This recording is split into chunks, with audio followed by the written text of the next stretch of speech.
Christopher Pyne is the Education Minister. He joined me tonight here in Canberra.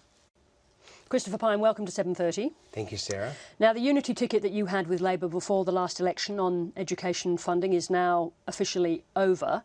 How do you expect the states to find the money to fund those school improvements that you were both in favour of? Well, the unity ticket, in fact, is entirely in place. I hate to disagree with you so early in the interview, but we promised that we would fund the school funding model over the forward estimates over the 4 years of this funding agreement. And that's exactly what we've done. Except that I think that what people understood from the unity ticket was that you shared the view that those improvements to schools, particularly lower performing schools, that was an idea, a concept and funding that you supported. People didn't understand from that you were going to disappear from that system 4 years later. Well, we're not. So the new school funding model remains in place for 4 years, as we promised before the election. In fact, ironically, we're putting more money into school education than Labor would have, because Bill Shorten took $1.2 billion out in the pre-election fiscal outlook. So we're delivering $18.1 billion for schools in 2017. Beyond that, we haven't said for a moment that the model will change. It will continue to be a needs-based model with loadings for things like disability and other disadvantage. It will increase year by year by CPI plus enrolments based on the base figure in 2017. So, in fact, the new school funding model will continue into the future. But the big ramp up to fund the Gonski reforms as they were laid out in the report, that money is not there after the forward estimates. Well, Labor was never implementing the Gonski model because the Gonski model was $114 billion over 10 years, and not even Labor was pretending that they could do that. The extra money that they used to promise was a blue sky promise that they know they could never have delivered. And if they promised to deliver it now, the question will be to them, well, where is the money coming from? Well, let's talk about the $80 billion that your government has decided to remove from the states over 10 years. Part of that is education funding, it's health and it's education.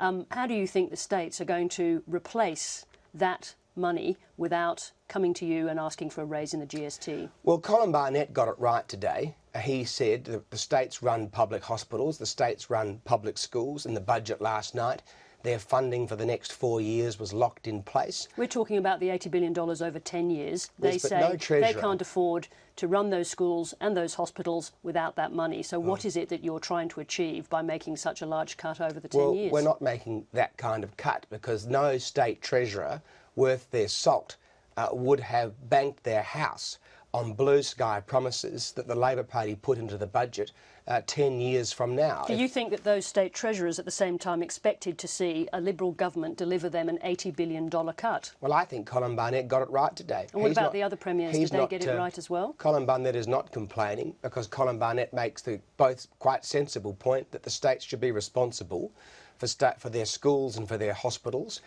and they have a 4-year funding agreement which is locked in place in the budget last night. It shows an increase in spending in my portfolio, a very substantial one at that, delivers more than Labor would have delivered, and I don't think the public out there believe that Labor's blue sky promises from the past. Okay, we've heard about the blue sky now, promises. We have rules about repeating lines. That's just not on. So let's just stay with the GST. We should have rules about repeating the same questions. Well, then. This isn't the same question. You've just mentioned the Premier of WA, but we've heard from the Premiers of Victoria, of New South Wales and Queensland who say they cannot afford to run their schools without that money, and they weren't expecting anything like that $80 billion cut that you delivered them. Well, you just repeated the same question, and my answer remains the same, but at risk of repeating it, I'll move on to a different subject. No, because I'm asking you about the criticisms from those premiers. You've only talked about Colin Barnett. They are hugely critical of that move. So let me ask you a slightly different question. Was this a wedge to get the states to come to you for a raise in the GST? Of course not. We want to treat the states like adult sovereign governments, and I think they should want to be treated that way. Now, they run their own schools, they run their own hospitals. They need to find their own revenue measures if they believe that they don't have enough funds to do so.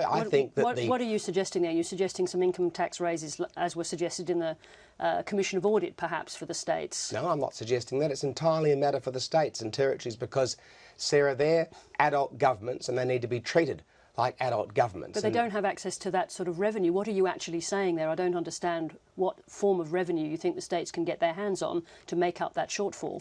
Well, I'm not a believer in infantilising the states, and I think Colin Barnett takes the right attitude in Western Australia about the responsibilities that he has as a Premier. Nonetheless, you haven't provided an answer on the revenue. You're saying they need to be adult and not like children, but they still need money to pay for those things. Where is that money coming from? Well, that's a matter for the state treasurers. I'm sorry, but we are going to stay with this, because what you're doing is you're saying that the states and the territories should be adult. They should find some money, but as you well know, there is no money. There is no alternative stream of revenue. So what is it exactly that you're talking about? Well, Sarah, I'm not going to let you try and put words in my mouth or try and fluster me on television, which is obviously what you're trying to do, because that's your interviewing style. No, far from it. I'm simply asking for a proper answer to the question. And I've given you say one. Revenue. What is that form of revenue that the states can get access to? And territories have many sources of revenue that they can decide to either increase, to decrease, to create new sources if that's what they decide, or they can cut their cloth to suit their circumstances. What sort of sources? I'm just asking you to be specific. Give me I'll an leave that example. up to the states and territory treasurers to determine their best taxing methods. I'm not a state and territory treasurer. I'm the Federal Minister for Education, and I thought you wanted me to come on the show and talk about higher education reform, but clearly I was wrong about that. Now, we spent so long on this because this was a measure of your treasurer, your government in last night's budget, but we did want to talk about reform in the universities. I think you've run out of time. No, I think we've got enough time just to talk about the fact that we are now talking about universities being freed up to charge their own fees. How high could those fees go? Well, that'll be a matter for the universities to determine, and obviously the market will ensure that those prices reflect what students are prepared to pay. Now, the great thing about our reforms in higher education is that it massively expands the number of students that will be able to access higher education. So we're bringing the demand-driven system to diplomas and associate degrees, giving 80,000 more students an opportunity to go to university in these pathways programs. That's coupled, of course, with a new trade support loan program, which will mean that apprentices will have a great deal more support like higher education students have had. So we're expanding the opportunities to low socioeconomic status students and students with potentially low ATAR scores to get a university education. And we're going to have the biggest Commonwealth Scholarships Fund in Australia's history. So this is a great news story for people who want to have the opportunity to go to university. They'll earn 75% more than people who don't have university degrees, and they can borrow every dollar from the taxpayer, whatever the fees. Now, but just briefly, in terms of how high those fees could go, because surely if those fees go up to, say, 100,000 or even 200,000 for a medical or a law degree at one of the top universities, that's going to be a disincentive for people from lower income families who may not have access to one of those scholarships you talk about. Well, there's absolutely no evidence for that whatsoever.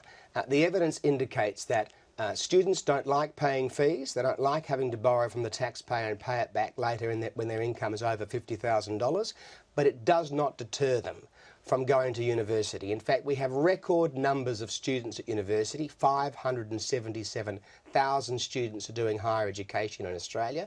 So this system's been in place for many years. It has had no impact on students going to university because they know they can borrow every dollar, and they start paying back, Sarah, at 2% of their income when they earn over $50,000 a year. Christopher Pyne, that's all we've got time for, and I hope you're not flustered, but thank you very much for coming in. I don't feel flustered. It's a pleasure to be with you. Thank you.